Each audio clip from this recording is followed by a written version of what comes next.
You know, there is literally nothing quite as frustrating as trying to fix a software glitch with a physical Oh wrench. man, yeah, that is the worst. Like, you can bang on the computer case all day, you can tighten every single screw, check the power cord a dozen times, but you are operating in entirely the wrong dimension. The hardware is perfectly fine, but the problem is completely invisible. Right. And today we are doing a deep dive into a set of notes by Lee Carl on John chapter 3. And Carl argues that we do the exact same thing with our theology. We try to solve heavenly realities with earthly logic. Exactly. So, for you listening, our mission today is to unpack these notes, which are titled Christ Essential for Full Salvation, and look in fine theological detail at that famous midnight encounter between Jesus and Nicodemus. And I should say, Carl really pushes us past this familiar Sunday school summary. The notes dissect why the governance of God's Spirit and the elevation of Christ are absolute requirements for true salvation. Right. It is basically a study in why human intellect simply cannot reverse engineer divine truth. Which is such a huge concept. It is. And let's start right there with the limitations of that intellect. Now, assuming you already know Nicodemus is a Pharisee and a ruler of the Jews, let's bypass the basic historical definitions. Carl really emphasizes his title in the text, which is a master of Israel. Yeah, that is a crucial detail. We are talking about the ultimate systematizer of religion here. He is a guy whose entire worldview is built on strict categorization and, well, precedent. Right. He likes the rules. Exactly. Hmm. Carl zeroes in on the epistemology of the Pharisees. They were experts in empirical deduction. I mean, they built these elaborate fences around the Torah to manage every physical variable of obedience. So they needed to measure everything. Yes. So when Nicodemus approaches Jesus under the cover of night, he opens with pure, undeniable logic. He says, "Rabbi, we know that thou art a teacher come from God. For no man can do these miracles that thou doest, except God be with him." Which makes sense from his perspective. Total sense. He has observed the physical data, run it through his theological algorithm, and produced a seemingly respectful conclusion. But, okay, I need to stop you there. Because historically, I have always read that opening as a genuine compliment. Like, he is acknowledging Jesus's divine backing based on the evidence. Why does Carl, and by extension Jesus, treat this as a fundamentally flawed approach?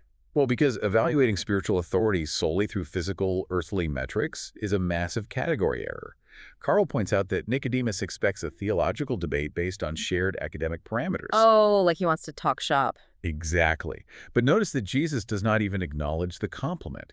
He entirely bypasses the physical evidence of miracles because the methodology itself is completely broken. Wow. Jesus immediately introduces a paradigm-shattering requirement. He says, "Verily, verily, I say unto thee, except a man be born again, he cannot see the kingdom of God." Okay, let's unpack this with our software analogy. Nicodemus evaluating Jesus purely on his physical miracles is like someone from the 1800s trying to understand a modern smartphone by just examining the glass screen. I love that comparison. Right. Like, Yeah. they tap it, they see it light up, they watch it perform these amazing tricks, and they conclude, wow, this is a very special piece of glass. Yeah, they completely missed the point. They are entirely missing the invisible network, the cellular data, the software driving the entire interface.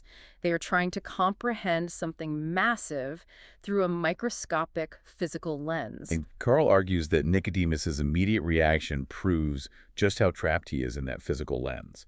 He instantly devolves into biological logistics. Wait, really? Oh yeah, he literally asks how an old man can re-enter his mother's womb. And this is not just Nicodemus being obtuse or difficult. It is the inevitable dead end of flesh-driven logic trying to parse spiritual rebirth. Because he literally has no other framework. Exactly. When your entire framework is built on what you can measure, touch, and regulate, the concept of an entirely new origin point being born from above sounds like literal madness. It perfectly illustrates why human logic hits a brick wall.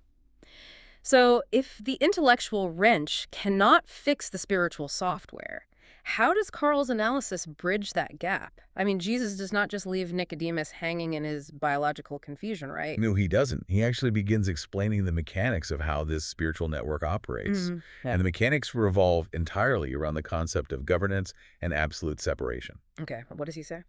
Jesus states in verses 5 and 6, "Except a man be born of water and of the Spirit, he cannot enter into the kingdom of God. That which is born of the flesh is flesh, and that which is born of the Spirit is spirit." So they are totally different things. Carl is adamant that these are not overlapping categories. They're mutually exclusive. Flesh cannot evolve into spirit no matter how much you educate it, refine it, or wrap it in religious tradition. Which means earthly intellect, no matter how highly trained by a master of Israel, cannot manufacture spiritual comprehension. Spot on. There has to be an outside force taking control. And Carl highlights Jesus' use of the wind analogy to explain this outside force. Jesus says, "The wind bloweth where it listeth, and thou hearest the sound thereof, but canst not tell whence it cometh, and whither it goeth. So is everyone that is born of the Spirit." Man, I was thinking about this wind analogy earlier, and it is not just about the wind being invisible. It is really about authority and governance. How do you mean? Well, you cannot command the wind. You cannot put it in a box and study it on your own terms. It's like gravity.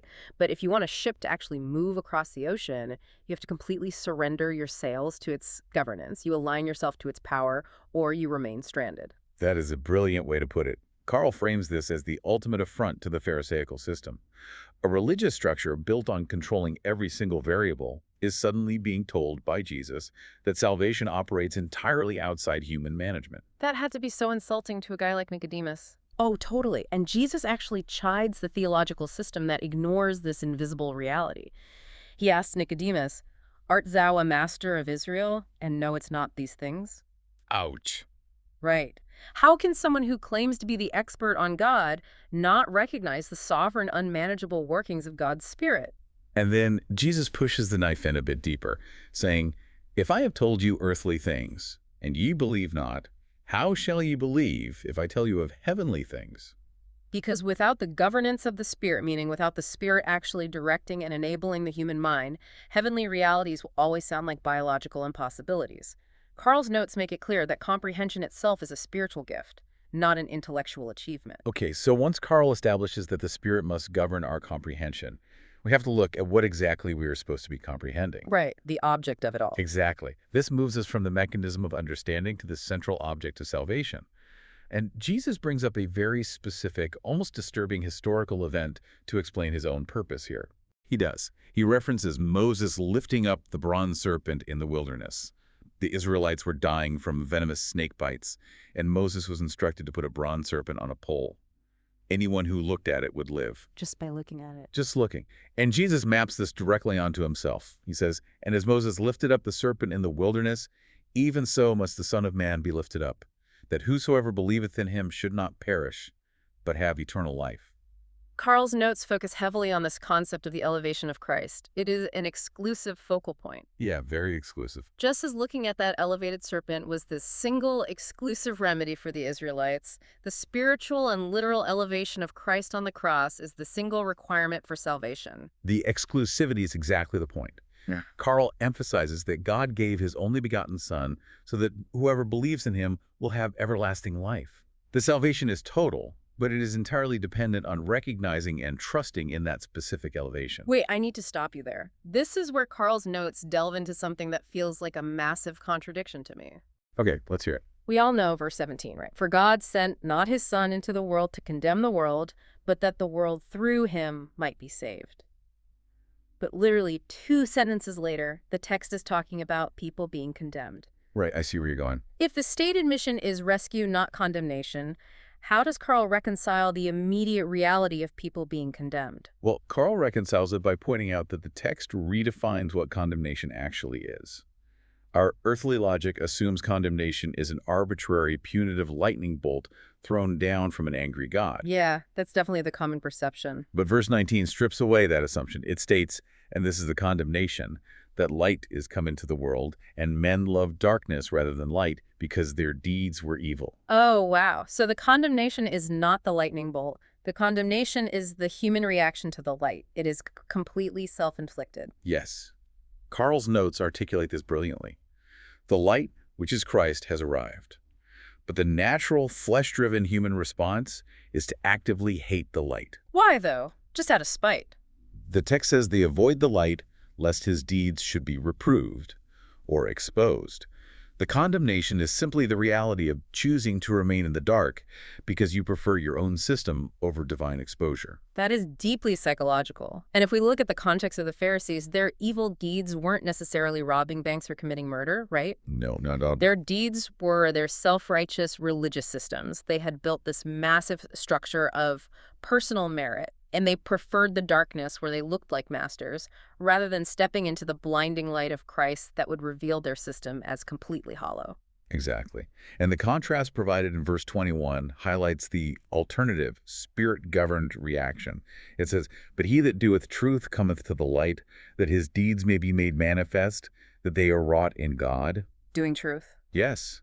Doing truth means willingly stepping into that terrifying exposure. It requires abandoning the ego of the master and allowing the light to reveal that your salvation is entirely dependent on God, not your own perfectly managed religious resume. So, if the natural human reaction to exposure is to hide in the dark and protect your status, what happens when a human leader is actively asked to step out of the spotlight and let Christ shine? That is a great question. We actually see this exact psychological test play out in the final segment of Carl's notes. The text shifts scenes away from Jerusalem and into the land of Judea, bringing us to John the Baptist. The scene in Judea is really a masterclass in contrasting paradigms. Jesus and his disciples are baptizing in one area, and John the Baptist is baptizing nearby in Enon. So it's a bit of a rivalry. Exactly. A theological turf war breaks out. A dispute arises about purifying, and John's disciples come to him deeply agitated. They essentially say, "Rabbi, the guy you testified about across the Jordan is now baptizing everyone, and your crowds are leaving to go to him." From a purely flesh-driven, earthly perspective, John's disciples were watching their market share plummet. They are seeing their leader's influence wane while a rival's influence explodes. Yeah, they are panicking. Human nature dictates that you protect your brand, you fight for your territory, and you consolidate your followers. How does Carl explain John's ability to completely bypass his own ego in this moment? John bypasses his ego because his mind is already governed by the Spirit. Unlike Nicodemus, who is still governed by earthly metrics, Right. John's response is a profound piece of theology. He immediately disarms the rivalry by pointing upward. He says, "A man can receive nothing except it be given him from heaven." He completely refuses to play the earthly game of crowd comparison. He knows his exact lane. He reminds his own disciples, "I told you I am not the Christ. I am just the guy sent ahead of him." And Carl draws special attention to the analogy John uses next. He compares the situation to a first-century wedding. He says, "He that hath the bride is the bridegroom. But the friend of the bridegroom, which standeth and heareth him, rejoiceth greatly because of the bridegroom's voice. This my joy, therefore, is fulfilled." That completely flips the script on what leadership is supposed to look like. It really does. The best man at a wedding doesn't throw a tantrum because all the cameras are pointed at the groom. If he is actually a good friend, his highest joy is seeing the groom elevated. John is looking at his shrinking crowds and essentially saying, "This isn't a failure of my ministry. This is the successful completion of it." Yes. Carl notes that John finds his ultimate joy not in being the center of attention, but in witnessing the elevation of the true center. Which brings us to the defining thesis statement of our proper posture toward Christ. What does he say? John simply states, "He must increase, but I must decrease." Wow. He must increase, but I must decrease. That is the absolute antithesis of Nicodemus's midnight approach. Completely opposite. Nicodemus came as a credentialed master, trying to fit Jesus into a tiny box within his existing worldview. John the Baptist realizes that Jesus actually is the entire worldview, and everything else, including his own ministry, has to shrink in comparison. And Carl synthesizes the final verses of the chapter to explain exactly why Christ must increase. The text concludes that he that cometh from above is above all. Christ is entirely distinct from those who are of the earth and speak of the earth. Because he testifies to what he has personally seen and heard in heaven. Right. But the text also says that no man receives his testimony. It is that same condemnation we talked about earlier, the flesh rejecting the spiritual reality. Yet, for the one who does receive it, they set their seal that God is true. Carl points to verse 34 as the ultimate detail regarding the governance of the Spirit. It says of Christ, "For God giveth not the Spirit by measure unto him." Not by measure. I want to pause on that. That means without any parameters, without boundaries. Infinite. Completely unlimited. The Father has given all things into the Son's hand. Because Christ possesses the Spirit without measure, his elevation isn't just a nice theological metaphor. It is an absolute cosmic reality. The stakes are huge. The stakes for humanity, therefore, are binary and eternal. Carl's notes close with the stark finality of chapter 3. He that believeth on the Son hath everlasting life, and he that believeth not the Son shall not see life, but the wrath of God abideth on him. There is literally no middle ground. You cannot admire the smartphone glass while denying the network. You either step into the wind or you stay on the shore. Carl's analysis leaves no room for the flesh to negotiate. If Christ truly is from heaven, if he truly possesses the Spirit without measure, then believing on him, elevating him above your own intellect and ego, is the only logical spiritual response. Because to reject him is simply to choose the darkness over the light. Exactly. Which brings us to the end of this deep dive through Lee Carl's notes. We have covered incredible ground today. We saw how the sharpest earthly logic hits a total wall when a master of Israel tries to understand spiritual birth through biological reasoning. And we explored why God's Spirit must govern our minds, much like wind governs the sails of a ship, for us to even perceive heavenly realities. We also unpacked Carl's profound redefinition of condemnation, showing how it is not an arbitrary punishment, but rather humanity's tragic preference for hiding their self-righteous systems in the dark to avoid the exposing light of truth. Right. And finally, we witnessed the absolute necessity of Christ's elevation, perfectly modeled by John the Baptist's radical, ego-destroying humility. He must increase, but I must decrease. The central thrust of Carl's work here is unavoidable. The flesh is entirely insufficient, the governance of the Spirit is essential, and Christ is supreme. Sums it up perfectly. And here's why this matters for you, listening right now. Regardless of your background or your theological pedigree, you are going to face that Nicodemus moment. We all do. A moment when your own logic, your perfectly constructed framework for how you think the universe should operate, simply fails to explain the spiritual reality in front of you. In that moment, you have a choice. Do you keep banging on the software with a physical wrench? Or do you surrender your intellect to the governance of the Spirit and make the terrifying decision to step into the exposing light of truth? It is the ultimate collision between our demand for control and the reality of heaven. Nicodemus came to Jesus under the cover of night, hiding in the dark to protect his status. But Jesus told him that whoever does truth willingly comes into the light. It makes you wonder, after this midnight masterclass on salvation, did the master of Israel ever eventually drop his intellectual wrench, step out of the shadows, and walk into the daylight? Something for you to ponder as you go about your week.